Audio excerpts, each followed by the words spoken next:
Ayan mga ka-maintenance, tapos na namin yung isang unit. Ito naman ngayon. Ito naman, no? Ayan.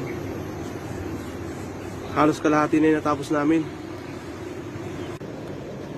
So mga ka-maintenance, malapit na matapos. Konti na lang ang pipinturahan, matatapos na kami at bababa na kami. Kasi break time na, oras di peligro na to.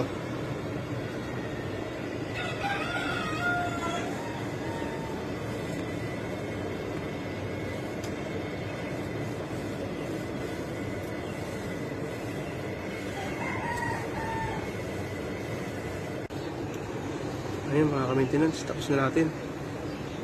Para na siyang bago ulit. Yun o, bagong pintura. Tapos na yan.